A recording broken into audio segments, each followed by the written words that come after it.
Okay, तो यहाँ पे पहला क्वेश्चन आपके सामने दिखाई पड़ रहा है, once a function is defined it can be invoked repeatedly, what is this feature called.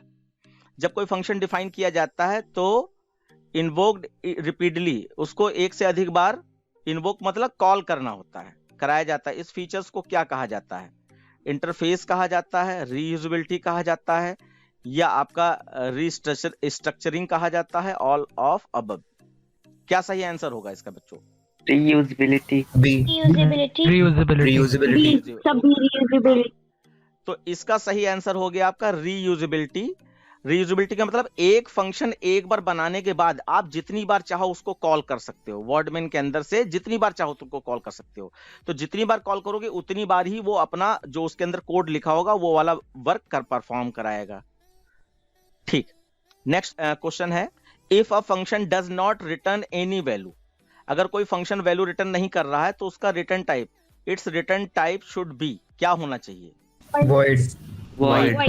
ये बिल्कुल पहचान लीजिएगा, बहुत इंपॉर्टेंट क्वेश्चन है कि अगर कोई फंक्शन वैल्यू रिटर्न नहीं कर रहा है तो उसका रिटर्न टाइप आपका वॉइड लिखा होगा, और अगर वो वैल्यू रिटर्न कर रहा है तो उसका रिटर्न टाइप कुछ भी हो सकता है, इंट, कैर, फ्लोट, डबल, जितने डेटा टाइप उतना रिटर्न टाइप उसका हो सकता है। उसके बाद नेक्स्ट क्वेश्चन होगा हमारा, a function that computes a value and return is called. कोई फंक्शन कंप्यूटेशनल फंक्शन। बहुत अच्छी बात। कोई भी फंक्शन के में आपका वैल्यू कंप्यूट जब होता है तो कोई ना कोई कैलकुलेशन करेगा और उसके बाद वैल्यू रिटर्न कर देता है, तो इसको क्या कहेंगे? कंप्यूटेशनल फंक्शन कह देंगे। एक बार मैं दिखा दे रहा हूं, ठीक है, कंप्यूटेशनल फंक्शन।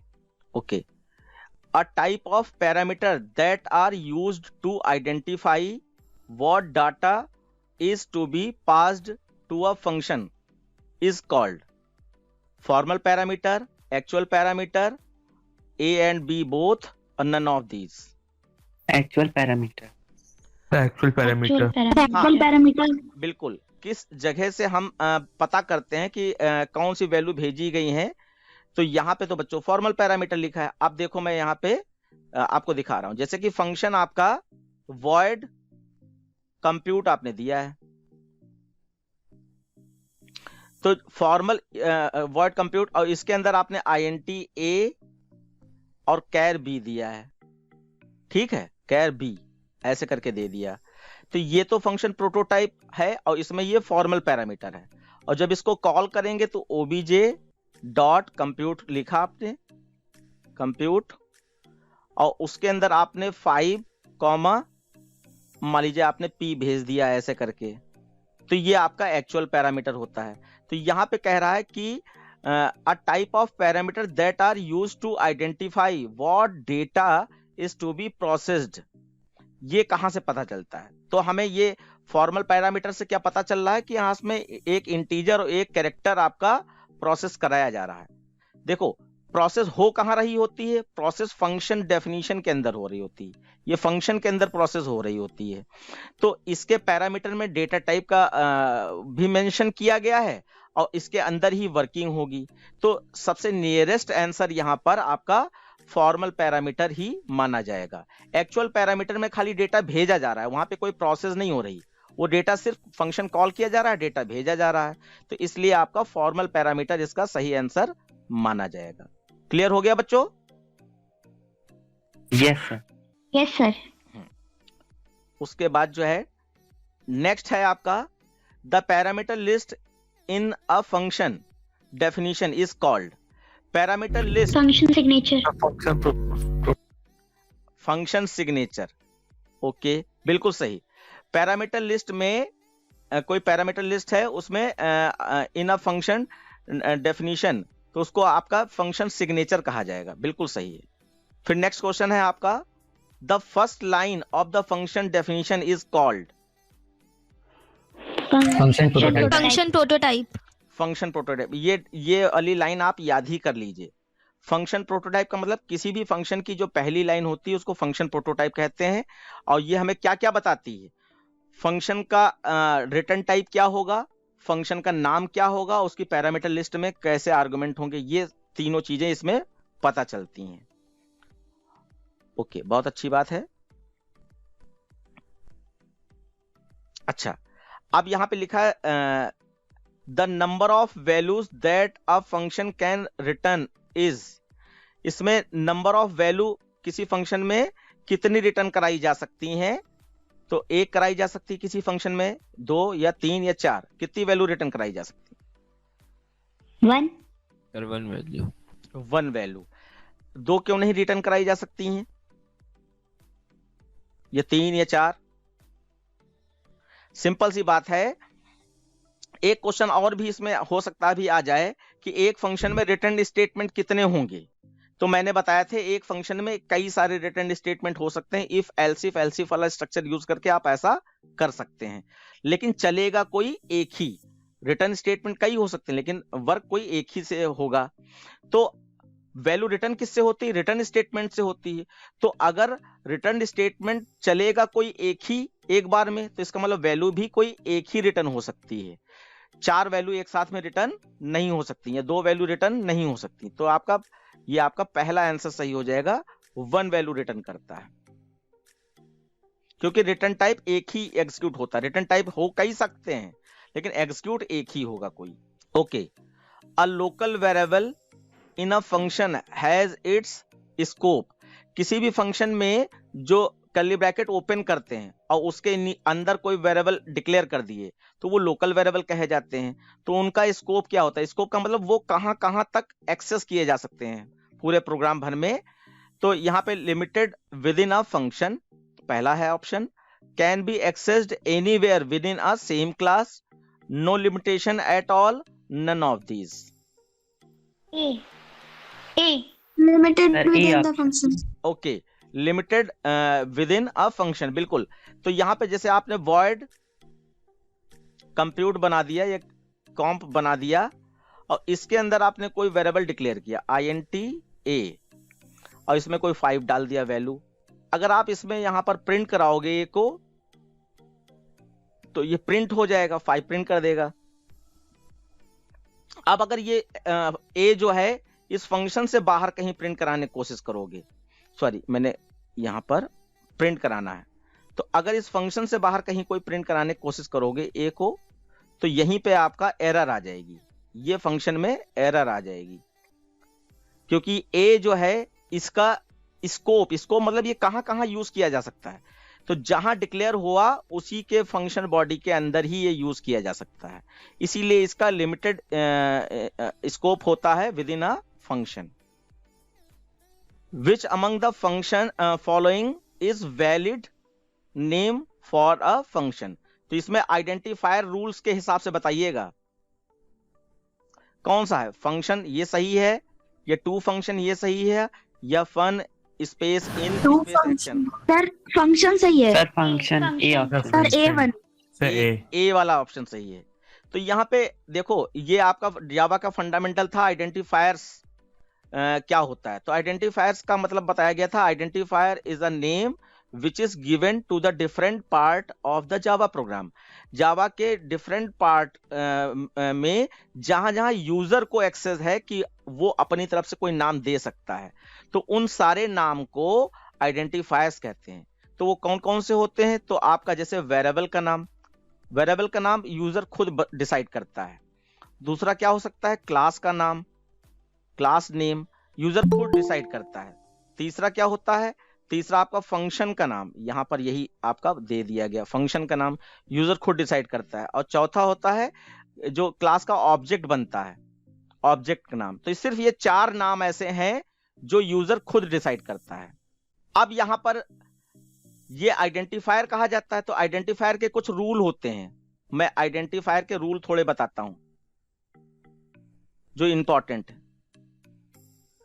आइडेंटिफायर के रूल में पहला है कि आपका किसी भी नाम की स्टार्टिंग डिजिट से नहीं होनी चाहिए। तो ये इस नाम की स्टार्टिंग डिजिट से हो रही, इसलिए ये गलत है।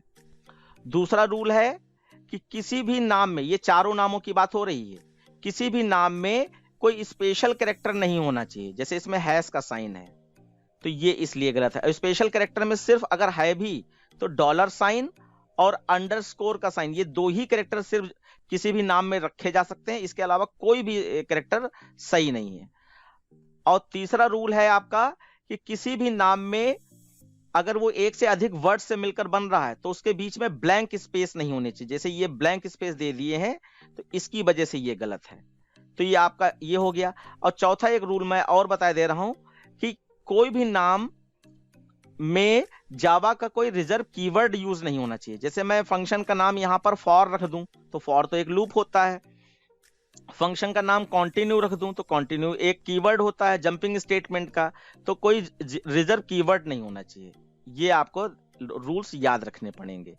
तो ये आपका एक क्वेश्चन मिलना है। तो यहाँ पे ये नाम बिल्कुल सही था, इसमें आपका ना ही डिजिट से स्टार्ट हुआ है, ना ही ये जावा का रिजर्व कीवर्ड है, ना ही स्पेस है, ना ही कोई स्पेशल कैरेक्टर यूज हुआ है। ओके, अब इसके बाद जो है लास्ट है आपका यहाँ पर ये वाले क्वेश्चन में, which among the following is not a valid access specifier? Partially. C option. Sir C option. C. फिर से एक बार बताएं। which among the Partially. हाँ ठीक है, which among the following is not a valid access specifier? तो valid कौन सा नहीं है? जो access specifier के नाम पर आपका कितने होते हैं? 4 होते हैं, पब्लिक, प्राइवेट, प्रोटेक्टेड और एक आपका डिफॉल्ट होता है। डिफॉल्ट ये भी होता है लेकिन ये लिखा नहीं जाता है, खाली पब्लिक, प्राइवेट, प्रोटेक्टेड लिखे जा सकते हैं, डिफॉल्ट लिखा नहीं। जब आपने कोई एक्सेस स्पेसिफायर नहीं लगाया तो बाय डिफॉल्ट वो डिफॉल्ट एक्सेस स्पेसिफायर मानता है। लेकिन यहां पर ये पार्शियली जो लिखा है, इस टाइप का कोई भी एक्सेस स्पेसिफायर नहीं होता है। तो आपका ये यही आंसर है, ठीक, पार्शियली है। उसके बाद कुछ फिलिंदा ब्लैंक्स हैं, ये मैं बस नॉलेज के लिए आपको एक बार पढ़ दे रहा हूं क्योंकि अभी आपके कुछ और क्वेश्चन मैं दूसरी शीट से लूंगा, ये खाली जानकारी के लिए आपको दे रहा हूं। जैसे in Java function are known as method, Java में कोई भी फंक्शन बनाते हैं उनको मेथड नाम से जाना जाता है या फंक्शन नाम से भी कह सकते हैं। Method are content in a class, method जो है जितने भी फंक्शन होंगे क्लास से बाहर नहीं बनाए जाते, सिर्फ वर्ड मेन फंक्शन क्लास से बाहर बन सकता है और वो भी किसी दूसरी क्लास के अंदर रखा जाएगा, सेम क्लास में अगर नहीं रखा है, लेकिन क्लास से बाहर कोई फंक्शन बन ही नहीं सकते। The function name and the parameter list together is known as function signature. तो फंक्शन सिग्नेचर किसको कहा जा रहा है? पैरामीटर लिस्ट को फंक्शन के नाम के साथ में। फिर उसके बाद access specifier return type and function signature together is known as prototype.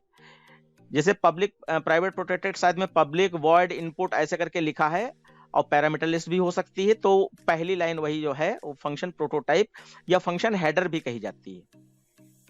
The argument of function given in function prototype are called formal parameter. जो फंक्शन प्रोटोटाइप में आर्गुमेंट लिखे होते हैं वो फंक्शन आपका फॉर्मल आर्गुमेंट कहे जाते हैं, और जो फंक्शन कॉल स्टेटमेंट या फंक्शन कॉलिंग स्टेटमेंट में आर्गुमेंट होते हैं उनको एक्चुअल आर्गुमेंट कहा जाता है। तो the argument of function given in a statement that calls a function, function call कर रहा होगा वो स्टेटमेंट, वहां पर जो आर्गुमेंट दिए होते हैं उनको एक्चुअल आर्गुमेंट कहा जाता है। फिर उसके बाद है if a function does not return any value, अगर कोई फंक्शन वैल्यू रिटर्न नहीं कर रहा है तो उसका return type in a function prototype will be void, void होना चाहिए। When a function is called by value, the value of actual parameters are copied to separate memory location as allocated by the formal parameter। देखिए, जब दो लाइनें मैंने बताई थी ना, एक फंक्शन प्रोटोटाइप होती है और एक फंक्शन कॉलिंग वाला स्टेटमेंट होता है। तो फंक्शन कॉलिंग वाले स्टेटमेंट में जब कोई आप वैल्यू भेजते हो, जैसे मान लीजिए ये कैल्क में आप वैल्यू भेज रहे हो यहाँ पे 5 और 2, तो ये यहाँ पर ओरिजिनल वैल्यू है, और जब ये वॉइड कैल्क में पहुंचती हैं, वॉइड कैल्क में ये वैल्यू पहुंचती हैं, तो इसके लिए सेपरेट मेमोरी ए और बी मान लीजिए मैंने ले लिया, तो ये ए बी इसकी अलग से सेपरेट मेमोरी बना रहा है। यहाँ पे ये जो मेमोरी ये अलग है और इसकी सेपरेट मेमोरी ये अलग बन रही है, और इसमें ये वैल्यू कॉपी हो जाती है, ये वैल्यू कॉपी हो जाती है। तो मैंने जो वो एक कॉन्सेप्ट पढ़ाया था कॉल बाय वैल्यू, तो कॉल बाय वैल्यू में ऐसे ही होता है, ये वैल्यू की डुप्लीकेट कॉपी यहाँ पर ये नई मेमोरी में पहुंचती है। तो डुप्लीकेट कॉपी में अगर कोई चेंज कर देते हैं तो वो इस फंक्शन की बॉडी में ही चेंजेस दिखाई पड़ते हैं, लेकिन ओरिजिनल वैल्यू नहीं बदलती है। ये कॉल बाय वैल्यू में बताया था, और कॉल बाय रेफरेंस में बदल जाती है क्योंकि ओरिजिनल कॉपी भेजी जाती है। फिर है impure function uses call by reference. ठीक है, इम्प्योर फंक्शन और प्योर फंक्शन भी हम लोगों ने पढ़ा है, तो जिसमें impure function call by reference के थ्रू माना जाता है, ये याद रखिएगा। फिर one of practical implementation of polymorphism is overloading. देखिए, पॉलीमॉर्फिज्म की डेफिनेशन आपने पढ़ी थी कि पॉली का मतलब मैनी और मॉर्फिज्म का मतलब फॉर्म। जब किसी भी एक चीज को एक से अधिक फॉर्म में रिप्रेजेंट किया जाए तो वो पॉलीमॉर्फिज्म है। किसी एक ही चीज को एक से अधिक फॉर्म में रिप्रेजेंट किया जाए तो वो पॉलीमॉर्फिज्म है। तो function overloading is the example of polymorphism, क्योंकि फंक्शन ओवरलोडिंग में एक ही नाम के एक से अधिक फंक्शन बनाए जाते हैं, इसीलिए फंक्शन ओवरलोडिंग को पॉलीमॉर्फिज्म के अंतर्गत रखा गया है। The return type must be specified while defining a user defined function. मैं पहले True. क्वेश्चन समझा दूंगा, उसके बाद बोलिएगा। तो इसमें कहा गया कि कोई भी फंक्शन डिफाइन करते समय फंक्शन का रिटर्न टाइप देना जरूरी है। तो आपने बताया ट्रू, ये बिल्कुल सही बात है। उसके बाद अ फंक्शन इन जावा, यस बेटा। सर जरूरी तो नहीं होता रिटर्न टाइप, सर आप छोड़ भी सकते सर, आपने बताया था एक बार। नहीं, समझो, जो वॉइड लिखते हो वॉइड भी एक रिटर्न टाइप है, जिसका मतलब है कि नो रिटर्न वैल्यू। यानी कि जो फंक्शन का सिंटेक्स होता है कि फंक्शन का रिटर्न टाइप स्पेस फंक्शन का नाम और फिर गोल वाले ब्रैकेट में पैरामीटर लिस्ट। तो रिटर्न टाइप होना जरूरी है। अब भले ही वो वहां पर वॉइड हो, वॉइड मतलब नो रिटर्न वैल्यू होता है, तो वो रिटर्न टाइप की जगह है, तो इसलिए ट्रू होगा। A function in Java can be return inside a class, outside a class, inside main function, none. Function जो है जावा में कहां लिखे जाते हैं? क्लास के अंदर, क्लास के Inside a बाहर, class. इनसाइड क्लास के अंदर। हाँ, क्लास के अंदर, इनसाइड अ क्लास। तो ठीक है, ये वाला आपका सही है। उसके बाद जो है ये भी ट्रू फॉल्स में है, तो यहाँ पे ही मैं कवर कर लेता हूं। यहाँ पे है it is a compulsory to return a value from a function. किसी भी फंक्शन से वैल्यू रिटर्न करना कंपल्सरी है क्या? नो ये सर। बात ट्रू है, फॉल्स है? True if function pure function हो, और true if function impure function हो। कौन सी बात सही है? The false. बिल्कुल, आपका pure False. Function impure function से मतलब नहीं है। कोई भी फंक्शन का जरूरी नहीं कि वैल्यू रिटर्न करें ही करें, तो यहां पर ये कंपलसरी नहीं है, तो इसलिए ये फॉल्स बात मानी जाएगी। ऐसे ही यहाँ पे 10 वाले में देख लीजिए, मैं इधर से ही साथ साथ लेके चल रहा हूं। अब हाँ, ये कीवर्ड आपने अभी नहीं पढ़ा है, स्टैटिक। ये कहाँ छूट गया? अच्छा, ये उसमें होता है, कंस्ट्रक्टर में होता है। चलिए वहां पे एक बार पढ़ लेंगे, यहाँ पे मैं आंसर बता दूंगा। Static function can access static data member, non static data member, both static and non static data member, और नन। गेस कीजिए कौन सा सही हो सकता है? Sir C. C. Static function can access only static data member, पहला होता है। नॉन स्टैटिक डेटा मेंबर को स्टैटिक फंक्शन एक्सेस नहीं कर सकते, ये बात याद रखिएगा। अभी जब वो बता दिया जाएगा थ्योरी इसका भी। A function name can begin with an alphabet, a digit, star sign, space. An alphabet. An alphabet. Alphabet. Option A, an alphabet, बिल्कुल सही। उसके बाद जो है, a overloaded function is a function with same name but different return type, a function with same name but different number of parameters, a function with same name but different parameter type of parameter, both B and C. Both B and C. Both B and C. हाँ ठीक, दोनों अलग अलग बात कही गई है। और पहले में कहा गया था अ function with same name but different return type, हाँ उससे कोई मतलब नहीं है। तो ये आपका डी वाला सही हो जाएगा, बिल्कुल सही, आप लोगों ने सही पहचाना। सर फंक्शन ओवरलोडिंग में फंक्शन का रिटर्न टाइप सबका सेम होना चाहिए। नहीं, वो भी जरूरी नहीं है, वो जरूरी नहीं है। आपका हर फंक्शन का रिटर्न टाइप अलग अलग हो सकता है, सिर्फ फंक्शन का नाम सेम होता है, बाकी रिटर्न टाइप और पैरामीटर लिस्ट दोनों डिफरेंट डिफरेंट हो सकती हैं। अच्छा, रिटर्न टाइप सेम हो सकता है कि सब में वॉइड वर्ड लगा है, लेकिन पैरामीटर लिस्ट बिल्कुल सेम नहीं हो सकती, ये भी ध्यान रखिएगा। Okay sir. रिटर्न टाइप अलग अलग भी हो सकते हैं और सेम भी हो सकते हैं, लेकिन पैरामीटर लिस्ट बिल्कुल डिफरेंट होनी चाहिए। फिर नेक्स्ट है आपका alternative way to send multiple values from a function is, एक से अधिक वैल्यू अगर फंक्शन में भेजनी है तो उसके लिए क्या तरीका अपनाओगे। थोड़ा सा ये नया है आपके लिए, क्योंकि अगर आपने एरे नहीं पढ़ा है तो आपको दिक्कत होगी, क्योंकि array is a collection of multiple value with similar data type. तो एक से अधिक अगर वैल्यू भेजनी है आपको तो आप यहां पर एरे यूज कर सकते हैं। एरे में एक ही नाम के अंदर बहुत सारी वैल्यू भेजी जा सकती हैं। एक नाम भेजोगे इसका मतलब उसके अंदर 10 वैल्यू हैं, तो 10 वैल्यू ऊपर जा सकती हैं। तो alternative way to send multiple value from a function array कहा जाएगा। Yes sir. उसके बाद Yes, sir. हाँ, main function is a user defined function, system defined function, library defined function और none. B. User defined. Sir user defined. Okay, बहुत अच्छी बात है, ये आपको पता System है। defined? नहीं नहीं नहीं नहीं, आप याद रखिएगा, मेन फंक्शन वर्ड मेन वाली बात हो रही है, तो मेन फंक्शन आपका यूजर डिफाइंड फंक्शन कहा जाता है। क्यों? और वैसे तो वो आपका सिस्टम उसको पहचानता है, वो अकेला ऐसा वर्ड मेन फंक्शन होता है जिसको आपका कंपाइलर पहचानता है। बाकी हम लोग word input, word compute, word display बनाते हैं, इनको कंपाइलर नहीं पहचानता है। मेन जिन फंक्शंस का रेफरेंस देता है कि वर्ड इनपुट को पहचानो, तो कंपाइलर वर्ड इनपुट को पहचानता है। इसका मतलब क्या हुआ, वर्ड मेन के अंदर से जब ओबीजे डॉट इनपुट कॉल करते हैं तब आपका इनपुट फंक्शन को आपका कंपाइलर पहचानता है।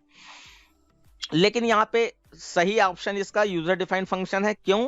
क्योंकि पब्लिक स्टैटिक वर्ड मेन आप जब लिखते हो, उसका कर्ली ब्रैकेट खोलते हो, उसके अंदर जो मर्जी आए उस चीज का प्रोग्राम बना लेते हो, नहीं बना लेते हो? जो मर्जी आए, चाहे फैक्टोरियल वैल्यू का प्रोग्राम बनाओ, चाहे प्राइम नंबर का प्रोग्राम बनाओ, कर लेते हो ऐसा? Yes sir. Yes sir. Yes, sir. हाँ, तो ये यूजर कौन है? हम लोग हैं। तो यूजर की इच्छा के अनुसार वो अपना वर्डमेन के अंदर प्रोग्राम बना लेता है, चाहे सीरीज का प्रोग्राम बनाए, चाहे पैटर्न का प्रोग्राम बनाए, इसीलिए इसको यूजर डिफाइंड फंक्शन कहा जाता है। फिर the default return type of user defined function, user defined function का डिफॉल्ट रिटर्न टाइप क्या होता है? फ्लोट होता है, इंट होता है, वॉइड होता है, नल होता है? Default sir sir void. void। So void. Void का मतलब तो नो रिटर्न वैल्यू होता है, तो default return Sir, type B होगा. B, I N T. Null. Yes, sir. तो इसका सही आंसर आपका आईएनटी माना जा रहा है, ठीक है। फिर उसके बाद है the function that modifies it's parameter is called virtual function, pure function, impure function और नन। कौन सा सही रहेगा? Pure function. Sir, impure function. Sir, C. तो आपने प्योर इम्प्योर में बताया था, तो प्योर फंक्शन में था जिसमें पैरामीटर की वैल्यू बदलती नहीं है, और इम्प्योर फंक्शन में था जिसमें पैरामीटर की वैल्यू बदल जाती है। तो अगर मॉडिफाइड हो रहा है तो आपका इम्प्योर फंक्शन होगा इसका आंसर। याद है, नहीं याद है? लास्ट वाली क्लास में ही Yes, पढ़ा sir. था। उसके बाद the keyword use to return a value from a function, कौन सा कीवर्ड है जो return a value from a function? तो उसमें रिटर्न्स, रिटर्न, सेंड और नन, किस कीवर्ड से वैल्यू रिटर्न की जाती है? रिटर्न। रिटर्न। Sir, return. तो ऑप्शन बी सही हो गया आपका।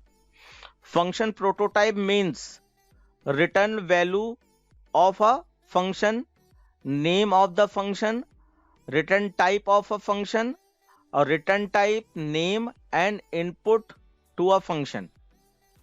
क्या सही सर है? D option. Sir option D. Option D, क्योंकि उसमें रिटर्न टाइप भी Sir, B. होता है। बी बता रहे हैं आप? Function No, prototype sir, D. D सही है। इसमें रिटर्न टाइप भी होगा, फंक्शन का नेम भी होगा और पैरामीटर लिस्ट से हम लोग वैल्यू भी इनपुट करवा रहे होंगे। तो ऑप्शन डी सही है। ये यहां से देखना है आपको।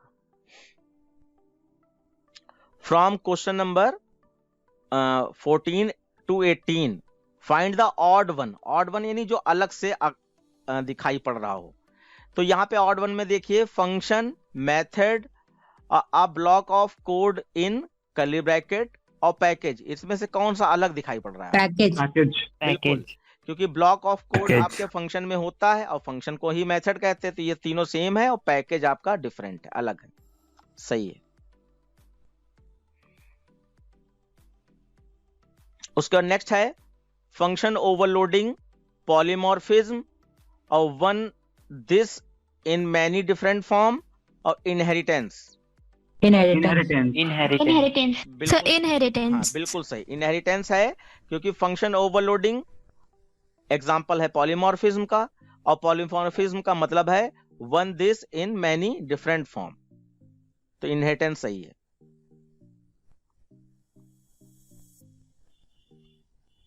उसके बाद parameter, class, input to a function और आर्गुमेंट। क्लास। Class. बिल्कुल सही। देखिए पैरामीटर लिस्ट को ही आर्गुमेंट बोलते हैं, और आर्गुमेंट में ही आपका वैल्यू जो भेजी जाती है वो एक तरीके से वैल्यू इनपुट करवा रहे होते हो। तो ये आपके ये तीनों सेम है और क्लास आपका डिफरेंट है, तो इसका सही आंसर आपका क्लास हो गया। उसके बाद import statement, function prototype, signature of a function और फंक्शन डिक्लेरेशन, इनमें से ऑड वन कौन सा है? Import statement. यस, जो फंक्शन प्रोटोटाइप में ही फंक्शन सिग्नेचर होता है और फंक्शन प्रोटोटाइप को ही फंक्शन डिक्लेरेशन कहते हैं, तो आपका सही आंसर हो गया इंपोर्ट स्टेटमेंट। नेक्स्ट है to receive an array ARR of size 10 in a function result the correct prototype is, मतलब ऐसा फंक्शन का प्रोटोटाइप बनाओ जिसमें 10 एलिमेंट्स रिसीव किए जा रहे हैं, यानी फंक्शन प्रोटोटाइप यानी first line of the function बनाने की बात आ रही है, और फंक्शन का नाम रिजल्ट है। ठीक है, तो यहां पे देखें फंक्शन का नाम रिजल्ट है, सही है, और एरे की पहचान होती है कि उसमें स्क्वायर ब्रैकेट होते हैं, तो ये स्क्वायर ब्रैकेट सही है। और फिर यहाँ पे भी वही चीज दिखाई पड़ रही है, यहाँ ए बी दोनों कह दिए गए, यहाँ पे नन ऑफ अबव कह दिया गया। तो मैं जानकारी दे दूं कि आपका आंसर आपका ए वाला सही है, क्योंकि फॉर्मल पैरामीटर में एरे का जो नाम आप ले लिया है इसमें साइज नहीं दिया जा सकता, और इसमें यहां साइज दे दिया गया, इसलिए ये गलत है। तो ए ऑप्शन इसका सही है। फंक्शन प्रोटोटाइप बनाने के लिए बच्चों आ सकता है, याद रखिएगा। ओके, ये कोड दिया गया है और इस कोड के अकॉर्डिंग नीचे कुछ क्वेश्चंस पूछे गए, उनके आंसर देने हैं। तो यहां पे देखिए INT चेंज नाम का फंक्शन बनाया गया है, जिसमें INT P और INT Q दो वेरिएबल लिए गए हैं। अब यहां पर आपका कर्ली ब्रैकेट में P इंटू Q किया गया, यानी कि मल्टीप्लाई कर दिया गया और P में ही स्टोर कर लिया गया, तो P की वैल्यू बदल गई और उसके बाद P को रिटर्न कर दिया गया। इतना काम कराया गया है। अब यहां पर क्वेश्चन, पहला क्वेश्चन है the statement to call above function will be, इस फंक्शन को कॉल करने वाला सही स्टेटमेंट कौन सा है? Sir, C.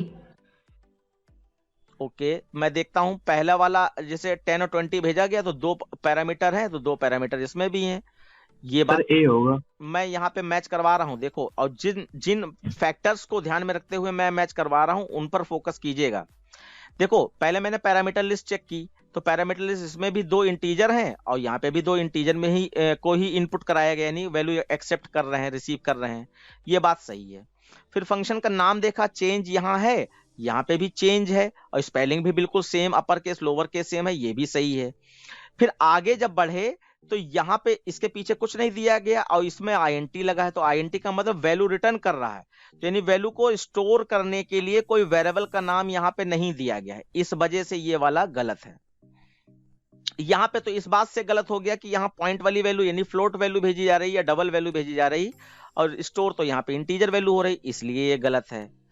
ये बिल्कुल एक्यूरेट आंसर है, क्योंकि यहाँ पे पैरामीटर दो इंटीजर भेजे गए, सही है।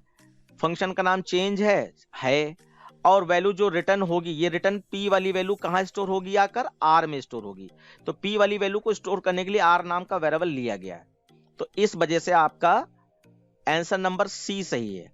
अब मैं यहां पर एक और चीज बता दूं कि अगर आपका ये वैल्यू रिटर्न ना हो रहा होता, यहाँ पे SOP-LN में मान लीजिए यहाँ पे P को प्रिंट करा दिया गया, अब ये क्वेश्चन के हिसाब से कौन सा पैरामीटर सही रहता बताओ? सर ए यस, नहीं ए। अब ए सही रहता क्योंकि अब यहां पर वॉइड होता, क्योंकि वैल्यू रिटर्न नहीं कर रहे हैं तो वॉइड होता है। वॉइड के केस में फंक्शन का नाम से पहले कोई भी रिटर्न टाइप स्टोर करने के लिए वेरिएबल नहीं लिया जाता है। तो इस केस में अगर ये वॉइड है और यहाँ पे ये प्रिंट करा दिया गया, कोई रिटर्न नहीं हो रहा है, तो आपका ये वाला सही है। ध्यान से देख लो, वॉइड, फंक्शन का नाम, ये सब प्रिंटिंग यहाँ हो गई, तो ये वाला आंसर सही है। और अगर आपका वैल्यू रिटर्न हो रही है और ये सब कुछ है, तो उसके हिसाब से आंसर सी सही है। तो विद रिटर्न वैल्यू और विदाउट रिटर्न वैल्यू का फंक्शन कॉलिंग देख लीजिए। ये वाला फंक्शन कॉलिंग है, ये विद रिटर्न वैल्यू का स्टेटमेंट लिखने का तरीका है। और ये वाला फंक्शन कॉलिंग है, ये वॉइड वाले फंक्शन के लिए सही है। ये वाला वॉइड वाले फंक्शन के लिए सही है। जी बेटा बताएं। सर जो ऑप्शन 3 है R equals to change, sir but R की सर डेटा टाइप तो दिया नहीं है सर, सपोज R फ्लोट भी हो सकता है सर, तो उस केस में सर ये गलत हो जाएगा। नहीं, वो एक डिफरेंट फैक्टर है। यहाँ पे खाली ये पूछा जा रहा है वैल्यू स्टोर करने के लिए आपने कोई वेरिएबल यहाँ होना चाहिए ना, क्योंकि पूरा प्रोग्राम तो लिखा नहीं है। Yes sir. हाँ, तो वो सेंस खाली दिखाया गया कि यहाँ पे तो वैल्यू स्टोर करने के लिए कोई वेरिएबल लिया ही नहीं गया, और यहाँ लिया गया, इसलिए सी सही है। ओके। फिर सेम ऐसे दूसरा कोड दिया गया है, इसमें सम नाम का फंक्शन है जो वॉइड से है, यानी कोई वैल्यू रिटर्न नहीं करेगा, और एक इंटीजर आर्गुमेंट है इसमें पैरामीटर लिस्ट में, और ये 2 से डिवाइड हो रहा है, तो ये इवन नंबर चेक हो रहा है। अगर इवन नंबर है तो यहाँ पर n की पावर 2 हो जाए, यानी कि n का स्क्वायर हो जाए। अगर इवन नहीं है तो एल्स में गए n का क्यूब हो जाए। अभी अभी हम लोगों ने जो क्वेश्चन देखा था वही वाला क्वेश्चन है यहाँ पर, जो फंक्शन ओवरलोडिंग में देखा था, बस वहां पर n इंटू n कर दिया गया था, और यहाँ पर n इंटू n 3 बार कर दिया गया था। खैर कोई बात नहीं, जो दिया है उसके हिसाब से देखते हैं। फिर वर्ड मेन में आपका 7 भेजा गया है बच्चों, ठीक है, वर्ड मेन में 7 भेजा गया है। अब यहाँ पर क्वेश्चन क्या है, गिव द आउटपुट। ओके, अब यहाँ पे 7 भेजा गया है, और ये 7 आपका n में यहाँ पे पहुंचा, 7 को 2 से डिवाइड कराएंगे तो कंडीशन फॉल्स हो जाएगी, आप एल्स में आ जाओगे। अब यहाँ पर आउटपुट क्या आएगा बच्चों, इसमें से कौन सा सही है? ऑप्शन ए आउटपुट ए 343 343, यानी ए सही है, यानी 7 की पावर 3 करने पर 343 आएगा, आपके मतलब है। तो बिल्कुल हम मान लेते हैं आपने कैलकुलेशन कर ली होगी इतनी देर में। फिर नेक्स्ट है 42 पे, correct output of the following code, कि शायद करेक्ट करने के लिए कह रहे हैं। आउटपुट पूछा गया तो आउटपुट 5 भेजा गया बच्चों, तो 5 यहाँ पे आया। अब 1 से 5 तक का लूप चला रहे हो और सम कर रहे हो, तो आप यहाँ पे ये वाली प्रोसेस आपको करनी पड़ेगी। s प्लस और नम में आपका 5 है, इनटू और आई में 1 2 3 4 आएगा, ये 1 आएगा आई में। मान लीजिए यहाँ पर मैं यहाँ पर नम लिख देता हूं, तो और ये सम इज इक्वल टू है, तो जल्दी से कैलकुलेट कर लेते हैं हम लोग। फिर आप तब तक बताइए, सम में तो 0 होना ही चाहिए, चाहे कोड में लिखा हो या ना लिखा हो, और नम में आपका जो है 5 होना चाहिए, और आई में आपका 1 है, तो यह मल्टीप्लाई वाला पहले चलता है, तो 5 इंटू 1 5 हो जाएगा, प्लस 0 आपका 5 आ गया। फिर आपका नम तो 5 ही रहेगा, आई प्लस प्लस होके 2 हो जाएगा, तो 5 इंटू 2 और प्लस 5, बच्चों करते जाओ बताते जाओ। 5 10 हो गया, और नहीं 5 इंटू 10, हाँ, और प्लस 5 yes, 15 हो जाएगा। और फिर यहाँ पर आप नीचे जाओगे तो आपका ये 15 हो गया, प्लस ऐसे मैं ये जानबूझ के चला रहा हूँ क्योंकि चलाने के लिए बहुत सारे आप लोग भी चला सकते हो, लेकिन आपको चलाना आना चाहिए।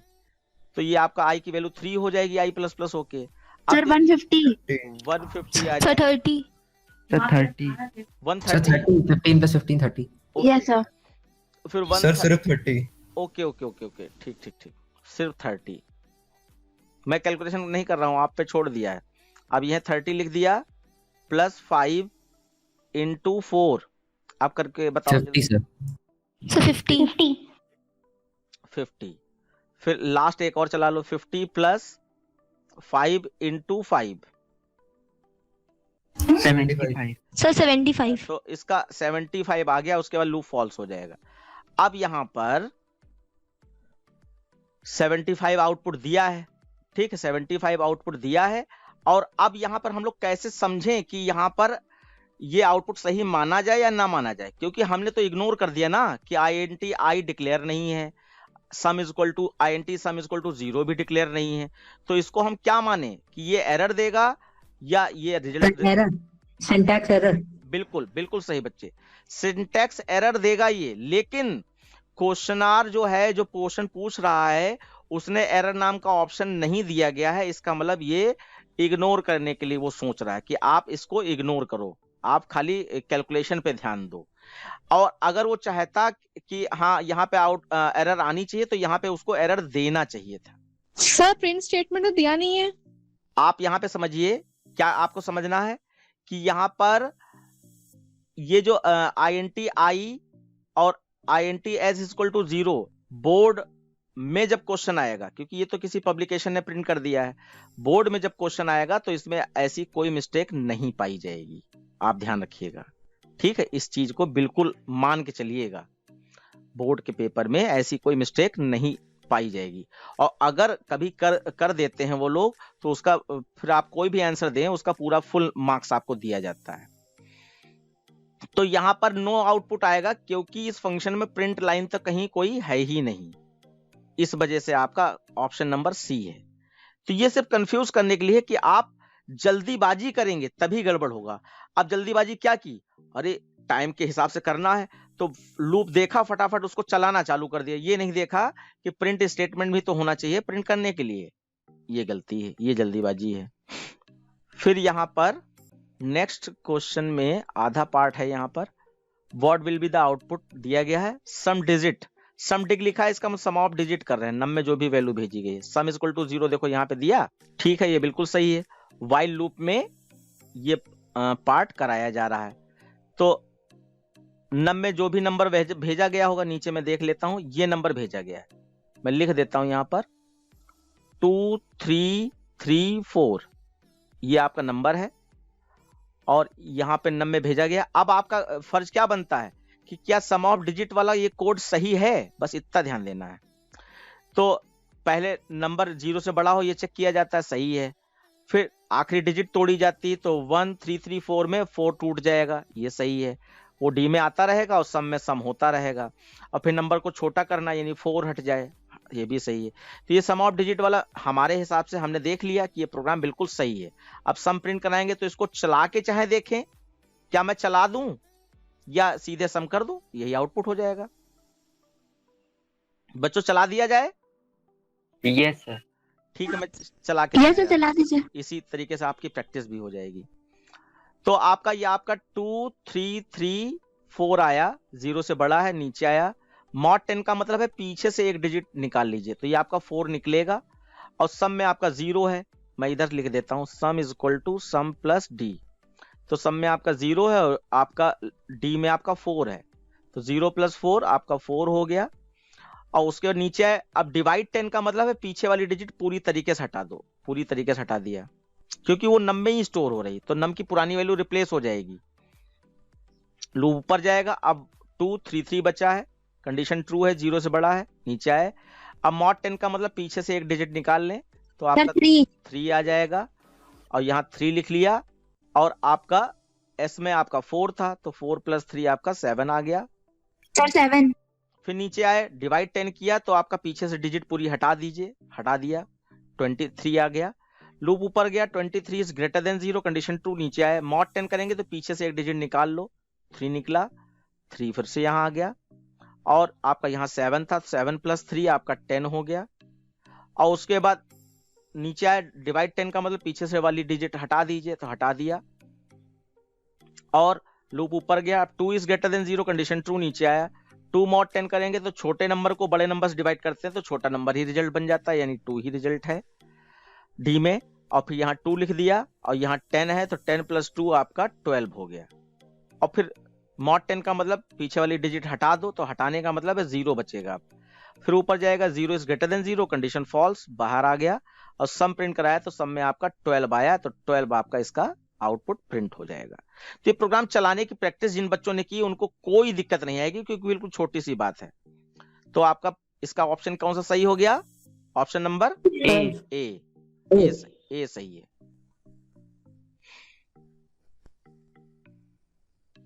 उसके बाद है नेक्स्ट क्वेश्चन भी आप ये लूप का एक कोड आएगा जरूर, तो लूप की प्रैक्टिस जो मैंने पढ़ाया है, अपना लूप वीडियो कैसे मैं चला के दिखाता हूं, इसको आप देख लीजिएगा जरूर। नम में कोई वैल्यू भेजी गई है और यहाँ पे रिजल्ट फंक्शन का नाम है, वॉइड का मतलब वैल्यू रिटर्न नहीं करेगा, सम में 0 ले लिया गया है, व्हाइल लूप चलाया गया, डिजिट एक्सटेंशन लूप है और इसको आपको चला के देखना पड़ेगा, क्योंकि इसमें जो भी कोड कराया गया है, मैं जहां तक देख पा रहा हूं कि नंबर अगर 3 से जो डिजिट तोड़ी जा रही है वो डिजिट अगर 3 से डिविजिबल है तो वो सम में ऐड हो रही है, अगर वो 3 से डिविजिबल नहीं है तो एल्स में जाकर सम से माइनस हो रही है। तो इस तरीके से चल रहा है। ठीक, अब मैं यहाँ पर ये डिजिट लिख लेता हूं जिससे कि आपको ये चला के दिखा दो। 6972 ये आपका नंबर है। तो चलाने के लिए बिल्कुल घबराइए नहीं, क्योंकि आपको खाली वर्क करना चालू कर देना है। तो ये नंबर नम में आया, सम में 0 कर लिया, INT का ध्यान नहीं दिया जा रहा है, ठीक है, वो बोर्ड वाले ध्यान दें अपना। अब यहाँ पे 6972 is greater than 0, condition true, नीचे आ गया। मॉड 10 का मतलब बच्चों रिमाइंडर फाइंड। तो फाइंड करना है। अरे वैल्यू के हिसाब से बताओ, 2 क्योंकि पहले वाला मैंने पूरा चला दिया ना, तो कुछ ना कुछ तो दिमाग में गया होगा ना कि क्या हो रहा है। तो पीछे से एक डिजिट निकाल लो, ये वाली बात याद रखो। तो 2 आ गया। अब 2 3 से डिवाइड होगा?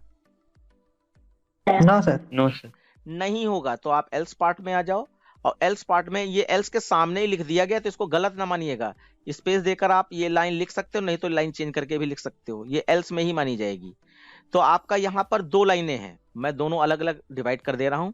सम is equal to sum plus D है, और sum is equal to sum minus D है।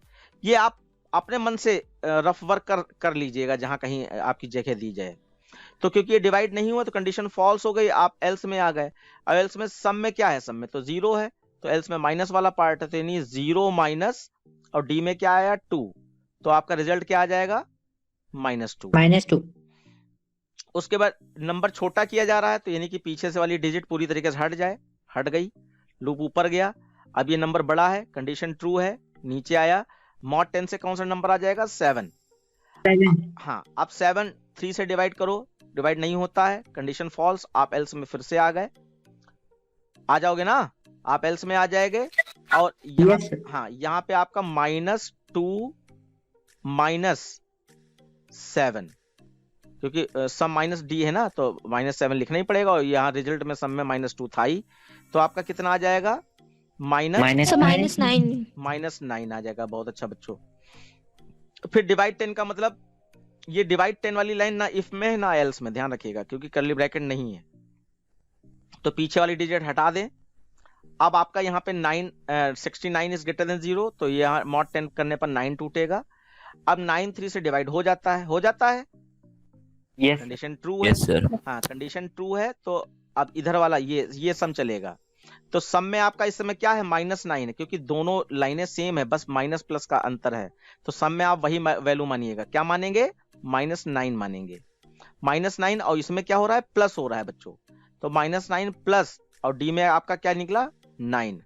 अब बताओ क्या रिजल्ट आएगा? 0। बहुत अच्छा, बहुत अच्छा। फिर इफ एल्स में से जब बाहर निकलोगे तो डिवाइड 10 करोगे, तो यानी आपका ये पीछे वाली डिजिट हट जाए, तो पीछे वाली डिजिट आपकी हट गई। अब बचा आपका 6 is greater than 0, condition true, और 6 मॉड 10 करेंगे तो 6 ही निकलेगा। 6 भी 3 से डिवाइड हो जाएगा, ठीक है? Yes sir. हाँ, तो कंडीशन ट्रू हो गई।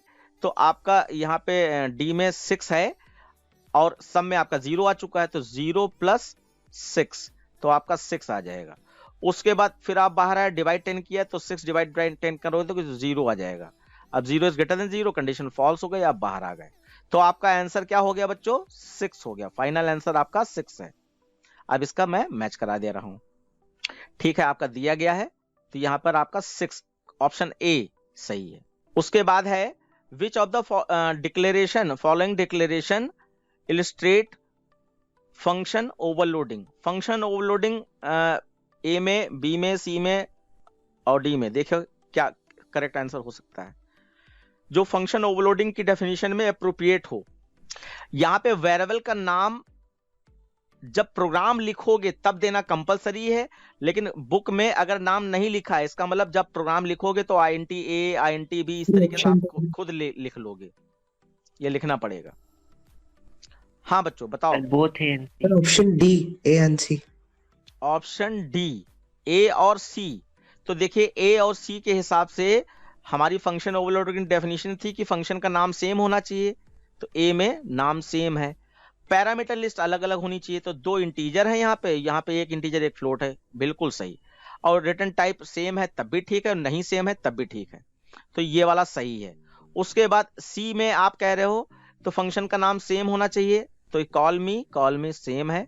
पैरामीटर लिस्ट अलग अलग होनी चाहिए, तो ये अलग अलग है। इसमें 3 आर्गुमेंट है, इसमें 2 ही आर्गुमेंट है। और रिटर्न टाइम कुछ भी हो, तो बिल्कुल सही, ऑप्शन डी सही है। बच्चों बहुत अच्छा पहचाना आपने, आज ही पढ़ा और तुरंत इंप्लीमेंटेशन आपका हो गया। Which statement is error in code below, इसमें से किस कोड में एरर दिखाई पड़ रही है आपको?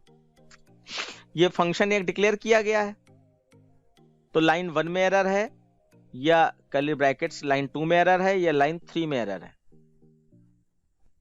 ये सारे पूरे एरर है।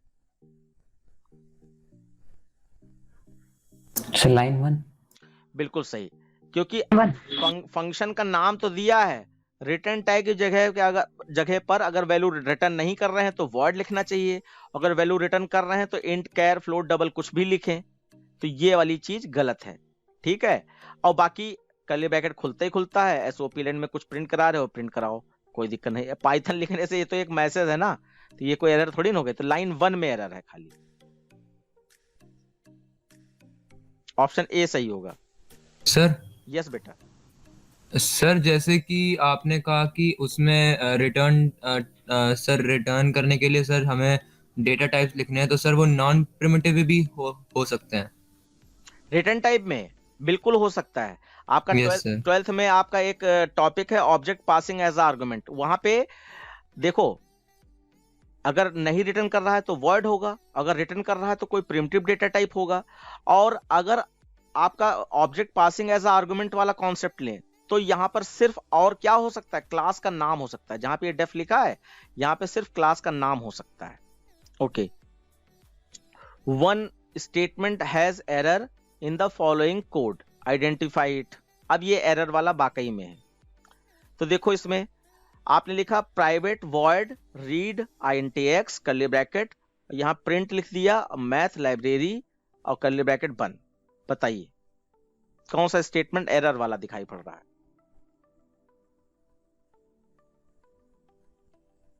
Sir B. बिल्कुल सही। हम लोगों के जावा में system dot out dot print होता है, ना कि खाली प्रिंट। और प्रिंट भी लिखा तो उसका पी बड़ा कर दिया, जबकि पूरा सिस्टम का एस खाली बड़ा होता है, बाकी प्रिंट तो छोटा ही होता है। तो ऑप्शन बी इसका नॉर्मल रूप से आंसर हो जाएगा कि ये गलत है। नेक्स्ट क्वेश्चन है आपका, the statement to call the function quadratic equation वाला है शायद ये, हाँ ठीक, इज क्वाड्रेटिक INTN, ये लूप चला दिया गया, और n mod p equal to 0 है अगर, तो आउटपुट p आ जाए। तो यहाँ पे अगर क्वाड्रेटिक की वैल्यू 10 या 10 या 20.5 कौन सी भेजी जाएगी, जो ऑप्शन आपका इसमें सही रहेगा? सर ये ऑप्शन। बिल्कुल सही। आपने कैसे पहचाना? Because p is less than equal to 10. देखिए इसलिए ऐसे ये ए वाला ऑप्शन सही है, क्योंकि हमें पैरामीटर लिस्ट में नंबर ऑफ आर्गुमेंट चेक करने हैं, तो इंटीजर टाइप का, और वो भी एक आर्गुमेंट। तो यहाँ पे इंटीजर टाइप का एक आर्गुमेंट है, ये सही है। यहाँ पे ये गलत है क्योंकि ये डबल टाइप का दे दिया गया है। यहाँ पे ये गलत है क्योंकि ये 2 आर्गुमेंट दे दिया, और नन का तो कोई मतलब ही नहीं है। तो समझ गए ए कैसे सही है? Yes, sir. बहुत अच्छा। Function call itself n gives अब यहाँ पर एक आपका कॉल इटसेल्फ नाम का फंक्शन है, n की कोई वैल्यू भेजी गई होगी और ये कोड है, तो उसके हिसाब से n की वैल्यू बच्चों 6 भेजी गई है। अब मैं चाहूंगा, ये तो छोटी सी बात है, अच्छा नहीं छोटी सी बात नहीं है ये, मैं बता दे रहा हूं, ये फंक्शन रिकर्जन का क्वेश्चन धोखे से डाल दिया गया है, ये काफी बड़ा है और रिकर्जन टॉपिक आपके अंदर उसमें है भी नहीं, मैं बस इंट्रोडक्शन दे रहा हूं। फंक्शन रिकर्जन का मतलब होता है when function call itself in their function body, जब कोई भी फंक्शन अपनी ही फंक्शन बॉडी, ये फंक्शन बॉडी है, ठीक ना, तो जब कोई भी फंक्शन अपनी ही फंक्शन बॉडी में कॉल किया जाए, तो कोई भी फंक्शन कौन सा, कॉल इटसेल्फ फंक्शन, अपनी ही फंक्शन बॉडी में ये कॉल किया जा रहा है, तो इसको रिकर्सिव फंक्शन कहते हैं। अब ये आउटपुट देख के मैं जान चुका हूं कि ये काहे का, ये फैक्टोरियल वैल्यू के लिए है क्वेश्चन। तो अब 6 का फैक्टोरियल वैल्यू निकाल के देखिए, 1 इंटू 2 इंटू 3 इंटू 4 इंटू 5 और इंटू 6, बच्चों कैलकुलेट करके बताओ क्या आएगा। 720। 720 आएगा, बिल्कुल सही है। अब आंसर आपका मैच कर लिया जाए, 720 गिवन है आपका, तो आंसर इसका बी हो जाएगा। कुछ आउट ऑफ सिलेबस है तो इससे डरने की जरूरत नहीं है, वो नहीं आएगा। आउटपुट पूछा गया है, पी की वैल्यू आपको चाहिए, लॉन्ग टाइप का रिटर्न टाइप है, सीरीज है, तो पी की ओके, यहां पे वैल्यू बताई नहीं गई क्या, right the output of the following, तो पी की कोई वैल्यू तो होनी ही चाहिए ना। हाँ, तो इस क्वेश्चन को मैं छोड़ रहा हूं क्योंकि इसमें कंप्लीट क्वेश्चन गिवन नहीं है, या तो फिर इधर मैं देखता हूं, इधर हो सकता है दी गई हो पी की वैल्यू, क्योंकि लास्ट क्वेश्चन है वो, नो नहीं दी गई है, तो उस क्वेश्चन को मैं छोड़ता हूं क्योंकि उसमें पी की वैल्यू गिवन नहीं है। तो आप कैलकुलेट कैसे करोगे,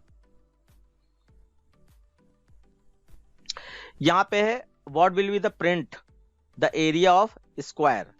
अब ये एग्जांपल देखो जरा, ये किस कॉन्सेप्ट को बिलोंग कर रहा है, यहां पे भी एरिया है, यहां पे भी एरिया है, दो function area overloading, function overloading, ठीक बिल्कुल सही, और यहां पे भी एरिया, ये भी फंक्शन ओवरलोडिंग है। अब यहां पे क्वेश्चन क्या पूछा गया है, which of the following code will print the area of square. Okay, तो देखिए एरिया स्क्वायर का फॉर्मूला किस में मैच हो रहा है, option A, option B, B में मैच हो बी। रहा है, बिल्कुल बिल्कुल, तो यहाँ पे ऑप्शन बी आपका आंसर के रूप में सही माना जाएगा। अब देखिए बच्चों, यहाँ पर नेक्स्ट क्वेश्चन है, हम लोग कुछ भाग तो नहीं गए, हाँ ठीक है, 52 वाला, fill in the blanks with the appropriate code for proper working of function ARM.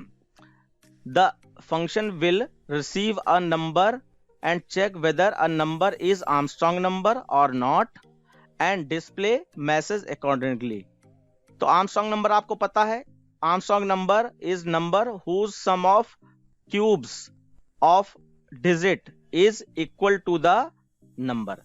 किसी भी नंबर की हर डिजिट के क्यूब का सम अगर वही आ जाए, जैसे 153 है तो 1 का क्यूब प्लस 5 का क्यूब प्लस 3 का क्यूब, तो 1 का क्यूब 1 ही आएगा, 5 का 125 आएगा और 3 का 27 होगा, इनका सम करें तो फिर से 153 ही आ जाएगा। ये ओरिजिनल नंबर से मैच हो रहा है बच्चों, इसलिए ये वाला नंबर आर्मस्ट्रांग नंबर है। तो क्वेश्चन समझ पाए बच्चों, यह मैंने कराया है क्लास के अंदर आपको। Yes sir. हाँ, तो अब इसका फिल इन द ब्लैंक्स वाला है, ये जो प्रोग्रामिंग यहाँ पे थोड़ा सा स्टार्ट हो गई है, तो प्रोग्रामिंग को हम लोग समझेंगे।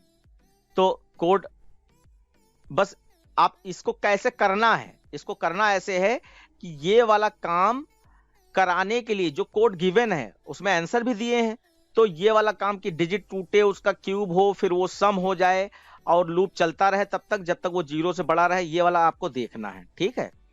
तो देखिए यहाँ पर एक नंबर भेज दिया गया होगा, नंबर 153, एग्जाम्पल हमेशा ले लीजिएगा मन में, ये प्रोग्राम करने के लिए एग्जाम्पल लेके ही कीजिएगा, ठीक है। अब आप सोचिए, मैं आपसे ही करवाने की कोशिश करूंगा, 153 है और डिजिट तोड़ने वाले लूप से ही होगा, तो पीछे से ही डिजिट टूटती है, मैंने बता दिया है आपको। तो देखो इस लाइन का मतलब तो ये है कि 153 अगर नम में भेजा होगा तो वो टेम्प में आ जाए, फिर सम इज इक्वल टू 0 हो जाए, फिर नम इज ग्रेटर देन 0, ये भी सही। अब सबसे पहला डी वाले स्टेप में हमें क्या करना चाहिए बच्चों? सोचो, mod 10 लिखा है। सर नंबर सर, कोड नम- करना। बिल्कुल सही बच्चों, बहुत अच्छा पहचाना आपने। नम mod 10 करेंगे क्योंकि जिससे लूप चला रहे होते हैं वही वेरिएबल आता है। उसके बाद अब हमारी डिजिट, अब देखो ऐसे जल्दबाजी ना करना, अब आप इसको चलाओ मन में कि डिजिट टूट गई, डी में 3 आ गया। अब 3 का हम यहाँ मैट डॉट पाव लगा है तो क्या कर सकते हैं? सर डी पुट करना। डी। तो यहाँ पर डी में आपका 3 है तो 3 की पावर 3, ये कॉमा लगा है, ठीक है, तो 3 की पावर 3 होगी, मैट डॉट पाव से ये काम हो जाएगा। क्यूब नाम के वेरिएबल में क्यूब आ गया, तो इसका मतलब अब 27 आ चुका है। अब बच्चों ये 3 की पावर 3 करके ये आपका 27 आया। अब इसको सम हो जाना चाहिए सम वाले वेरिएबल में, तो सम वाला वेरिएबल लिखा है। अब सी में क्या आ जाना चाहिए? क्यूब। क्यूब। क्यूब आ जाना चाहिए। तो अगर वैल्यू लेकर चलाया तो कोई दिक्कत नहीं आएगी। तो ये देखो 27 सब हो गया। अब रूल के हिसाब से 3 का काम हो चुका है, 3 को हट जाना चाहिए। तो यहां पर ये वाली लाइन आ गई। आप बताओ क्या करें? सर 10। 10। यस, डिवाइड बाय 10 से पीछे वाली डिजिट हटती है। हम लोग अभी 4 बार चेक कर चुके हैं, तो ये आंसर हम लोगों ने यहीं पे चेक कर लिया। अब नीचे आप मैच करना चाहो मैच करो, नहीं तो कोई बात नहीं, लेकिन मैं मैच कराए देता हूं। तो ये आपका देखिएगा, ये आपका मैं इधर लिखे दे रहा हूं। देखिए ये आपका ए का है कि आपको ए में नम लिखना है, और बी में आपको डी लिखना है, और सी में आपको क्यूब लिखना है, और डी वाले ऑप्शन में आपको 10 लिखना है। ठीक है, ये मैंने साइड में आपको लिख दिया है। अब इसको मैं हटाए दे रहा हूं कि आप आराम से देख सकें।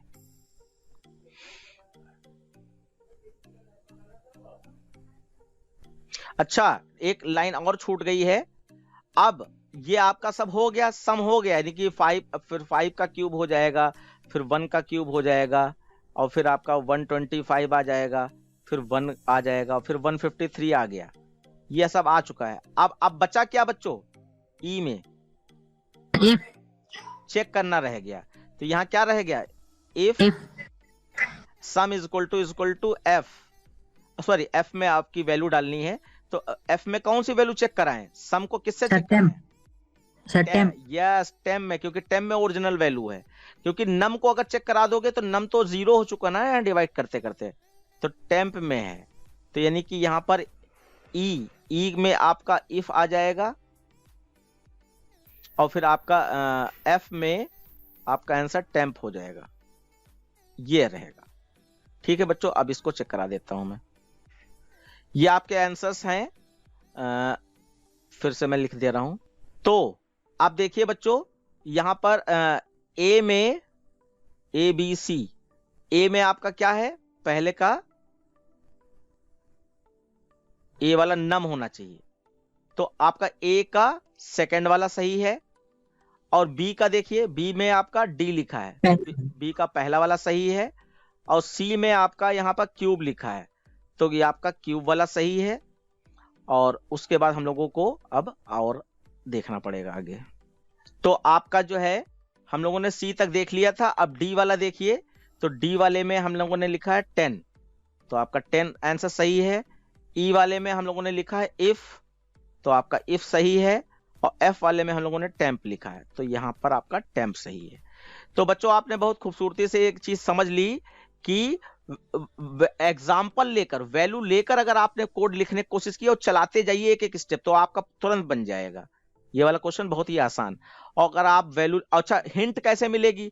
तो आधा कोड पहले से लिखा होता है और आप चला रहे हो उस चीज को, तो आपको पता है कि इसके बाद ये करना है, तो इसके लिए हमें ये कोड चाहिए होगा, तो उसका आधा पार्ट लिखा ही है, उससे आप देखकर पहचान लोगे। ओके, अब यहां पर the following program 53 question number है। The following program is based on the specification given below, fill in the blanks with appropriate Java statement. A class named fruit juice with the following description. अच्छा, ये function का programme आ गया है। Instance variable में इसमें product code है, product flavour है, और आपका पैक टाइप है, और पैक साइज है, और प्रोडक्ट प्राइस है। मेंबर फंक्शन में आपका वर्ड इनपुट है, वर्ड डिस्काउंट है, और वर्ड डिस्प्ले है। ये सब साफ सुथरा अलग अलग लाइन में लिखा मिलेगा आपको, यहाँ पे इस तरीके से है, कोई दिक्कत वाली बात नहीं। अब यहाँ पर फंक्शन का स्ट्रक्चर मैंने आपको वीडियोस प्रोवाइड की हैं, उसमें फंक्शन का स्ट्रक्चर क्या होता है उसमें आपने देख लिया होगा। अब यहाँ पर ए में आपको सोच के बताना है कि जैसे कि यहाँ पर आप यहाँ पे आप देख पा रहे हो कि यहाँ पे कुछ ऐसा फंक्शन ये है जिसमें वैल्यू को इनिशियलाइज किया जा रहा है। तो यहाँ पर ये कौन सा ऐसा फंक्शन होता है जिसमें वैल्यू को, जो डेटा मेंबर होते हैं इंस्टेंस वेरिएबल, उनमें इंस्टेंस वेरिएबल की डिफॉल्ट वैल्यू डाली जाती है। ऐसा कौन सा फंक्शन होता है? Non parameterise. नहीं बेटा, वो नॉन पैरामीटराइज होगा, ये बात सही है, लेकिन उस फंक्शन का नाम है। दो तरीके के फंक्शन होते हैं बच्चों, एक ऑर्डिनरी फंक्शन जैसे word input, word compute, word display, ये क्या है? ऑर्डिनरी फंक्शन है।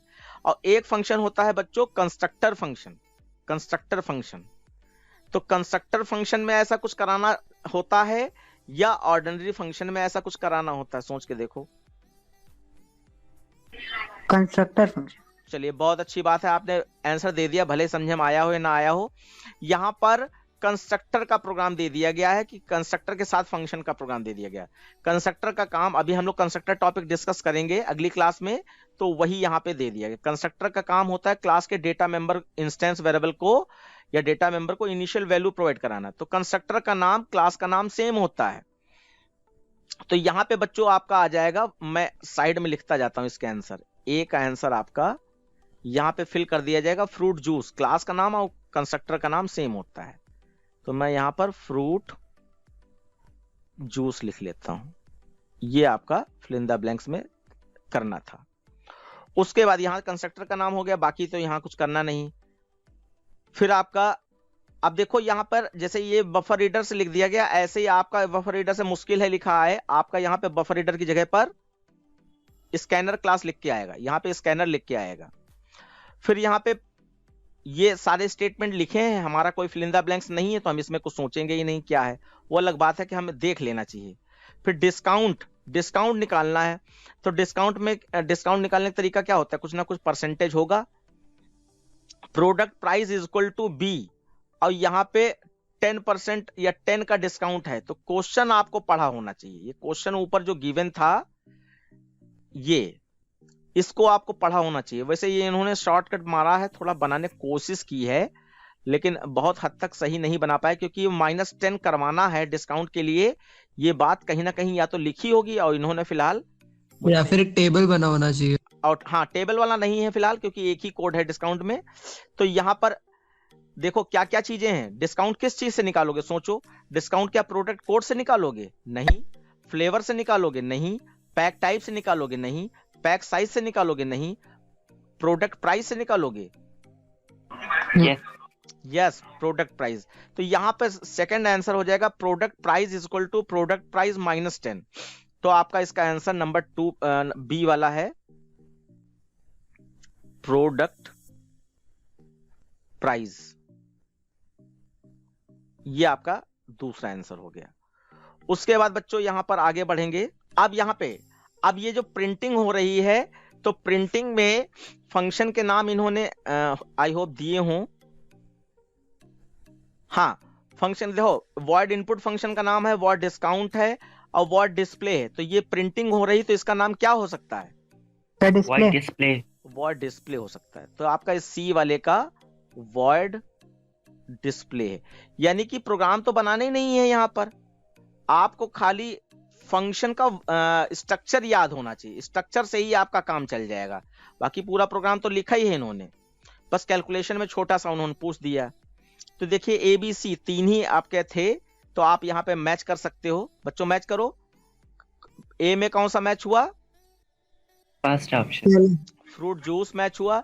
बी में कौन सा मैच हुआ?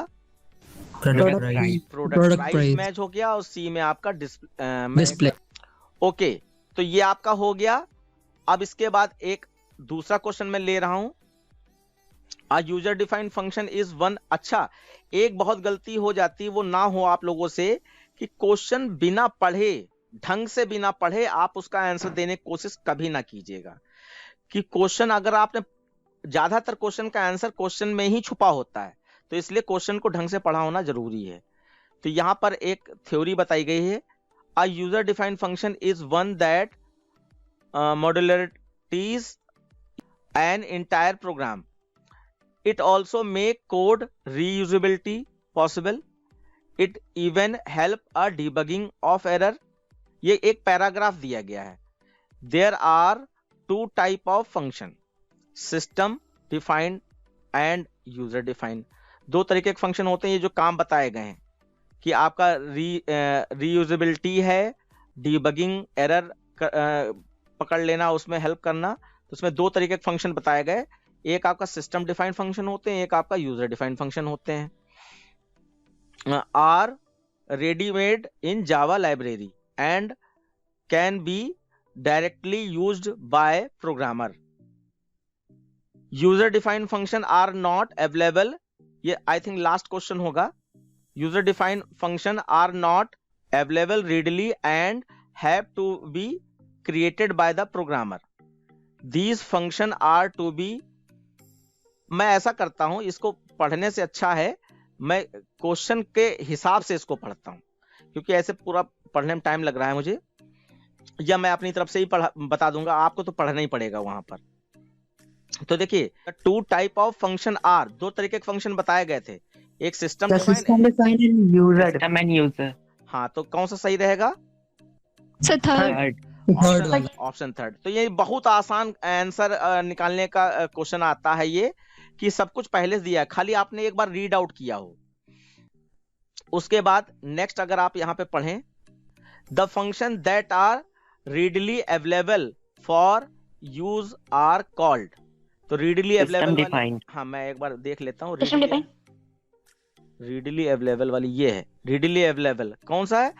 यूजर डिफाइन है बच्चों। User define function are not, अच्छा are not available readily, are not available, तो यानी कि सिस्टम डिफाइन होंगे फिर। बिल्कुल सही कह रहे हो आप। तो यहाँ पे सिस्टम डिफाइन फंक्शन इसका आंसर हो जाएगा, क्योंकि यहाँ तो नॉट नहीं लगा है। इस चीज पर भी ध्यान रखेंगे कि वहां पे सेंस क्या था, उसके हिसाब से ये नहीं कि डिक्टो लाइन मैच कर जाएगी, आपको सेंस मैच करना होगा लाइंस के साथ में। उसके बाद बच्चों,